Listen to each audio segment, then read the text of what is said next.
Hello, welcome back to PlayStation Live at E3 2018. I'm Rob Pearson. Joining us on stage, we have John Garvin, Jeff Ross, and Chris Reese from Bend Studio. Thank you so much for joining us, guys. Absolute pleasure to have you with us. Also on the sofa, we've got Ramon Russell, and we have got playable Days Gone. The first thing I want to ask you is the Pacific Northwest. Why did you choose that as a setting? Dude, it's really not. It's more about the high desert than the Pacific Northwest. So, for those of you who don't know, Eastern Oregon, which is like 90% of the state, is high desert, and that really means extreme weather, extreme terrain, and a lot of variety, density in a very, very small space. Fantastic. Can we have a little play of the game here? Have we got it going? Just a little bit of loading. Still loading, okay. So the demo we're going to play for you today is called You Got a Death Wish, and it's one of the things we really want to show off is how it kind of tries to marry a linear narrative experience in a dynamic open world. So it's a combination of the two things. So at Bend Studio, we've always done narrative-driven games, and we're really excited to be able to bring the production values. You can see we have really powerful cutscenes, and then it goes into gameplay in a way that sets up the open world. Awesome. It's awesome. And what can you tell us about our main character, Dickinson Jon? Like, what was the inspiration behind this character? Well, a few things. He's broken. So you saw from a couple of trailers that we've released that he's lost someone and it's scarred him in a way. And it's like Jeff would like to say, everybody loses people, in these kinds of end of the world scenarios. So what's particular about Deacon though is that he was an ex-member of an outlaw motorcycle club, and therefore he has a love of the open road. He has a love of motorcycles. Yeah. There's a sense of brotherhood, and you can see that here in these scenes with him and his best friend Boozer. And so it was that combination that really sort of drew us to this particular character. Right, we're going to continue to learn about him as you're playing the game, correct? About him and his backstory and why he is the way he is. I mean, the bike is very important, right, as well? Yeah, we almost consider the bike to be another character. Yeah. Because you only get one, and you're constantly upgrading it, you're constantly trying to repair it, you need to keep it refueled. And if you lose it, you got to go find it, and you can't whistle for a new one. So you can't whistle, right? Like a horse.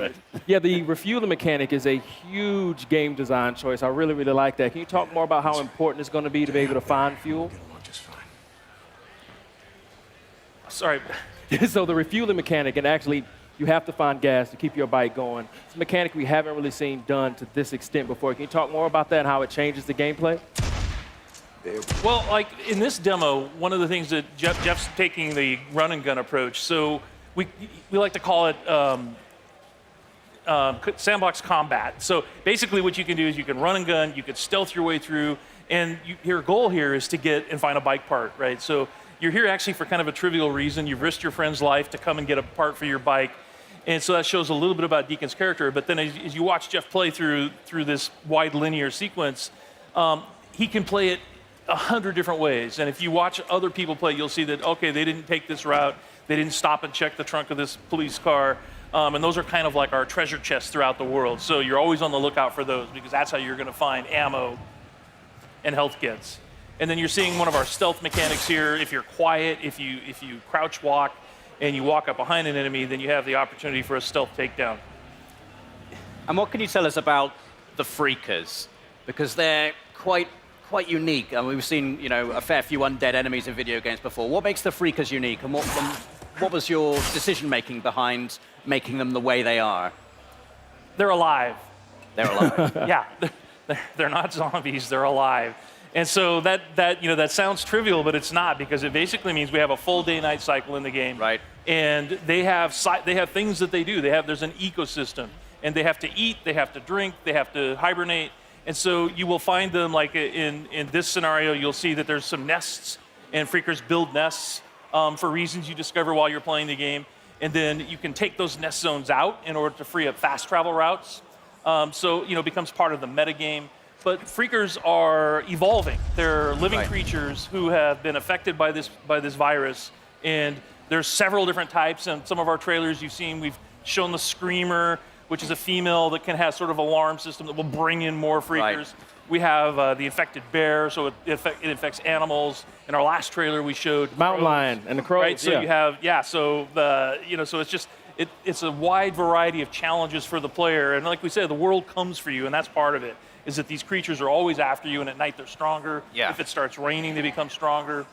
But I've seen in previous trailers Deacon actually utilizing the freakers as a weapon against his enemy as well. So you can actually use them to your advantage as well as the environment itself. Yeah, absolutely. We call it the freakosystem. So in this scenario, there's not a lot of chance for that, but if he were fighting marauders or rippers, Right. then he could find a nearby swarm. It's an open world, so you can just explore. You can find other tools like a swarm or a freaker bear, and you can bring them into an enemy Right. camp and watch the sort of mayhem that happens. I guess you've got to be careful, though. You don't get kind of sucked into it. Yeah.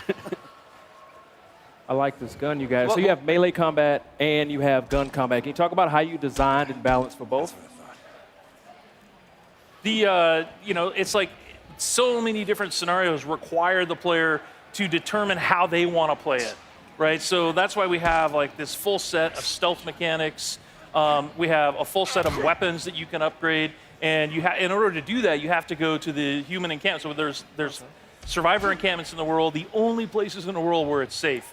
And you have to do jobs and missions with them in order to earn trust. And then once you earn trust, the merchants there will sell you things. Ah, I like that. And then it's like, and if you want to upgrade your shotgun, or you want to buy a silencer for it, then you have to have enough trust at that encampment in order to do that. Boozer, you there? I found the part. I'm heading out. Got the bike part. Rippers! Rippers! No, ah! Ah, shit! He's So not having a good time. this is the inside of the Crazy Willie's truck stop, and that's one of the other things we wanted to point out is that it's full open world, but there's a lot of exploration in the game. All of the building interiors are accessible.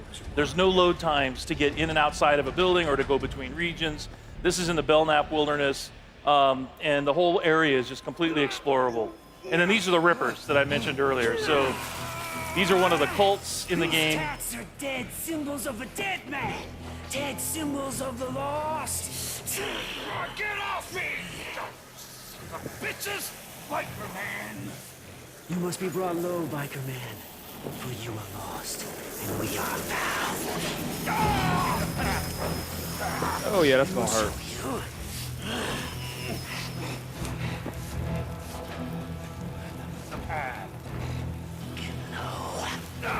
Get low!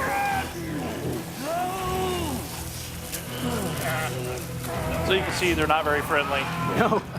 You've talked about having freedom in terms of how you approach missions. So you can approach them stealthily. You can go in all guns blazing if you want to. What kind of freedom do you have in terms of the mission structure, in terms of the story? Do you get to make story choices in the game, or is it like sort of like a linear narrative path you're going to be taking?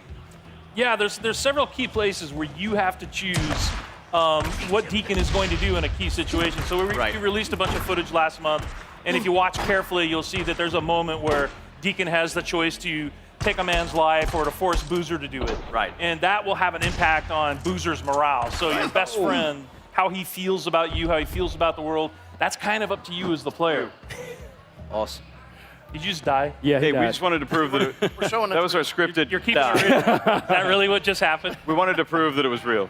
That was. And you will die in this game. Yes, you will die lots. All right, so you tried doing sort of a stealthy approach, and now you're just going to go in with a shotgun and blow him away. Ooh, get that headshot. Or baseball bat, that works. Yeah. Can you tell us anything about what has happened in the world? You know, why are we in this post-apocalyptic situation? Like, are you able to reveal like kind of what has happened, what has led to this transition? Yeah, it's one of those things that we really want the player to sort of learn as they go. So there are answers. Right. But you have to explore, There's a, you know, we've introduced this group called NERO, which is our National Emergency Response Organization. They're out in the world. They have these MMUs that you're trying to break into in order to get medical supplies. They're part of the story. And, you know, obviously Deacon has lost somebody. We saw that in a trailer. That's part of the story. And as far as like the pandemic and the hordes that you run into constantly, these all sort of weave together to sort of explain how we got, you know, to this place in this world. Cool. And we're really excited to have players get into the world and just sort of explore and let us know what they think. I mean, it's looking fantastic. I can't wait to just get around on the bike. The bike looks like really, really cool. Like, how far can you upgrade the bike? How far does it go? Like, I couldn't hear it, sorry. How far can you upgrade the bike? How many parts do you think there are? There's at least 20 categories of things you can upgrade. Right. They're all functional, plus all kinds of ways to tweak it visually, you know, from a paint job to a custom skin theme, and all kinds of just visual, actual hardware upgrades, but a ton. You can really make it your own. Awesome. Well, John, Jeff, Chris, thank you so much for your time. Ramon, is there anything else you want to ask? Days gone. We also got a release date. Yes, it Yeah. does. February 22nd, 2019. Fantastic. Yeah, we're really excited. Yep. February 22nd. Can't wait. Well, guys, thank you so much for your time. The game is looking absolutely fantastic. We have got a lot more coming up from PlayStation Live at E3. We've got an incredible lineup of games to show you, so please stay with us. We'll be back right soon. PlayStation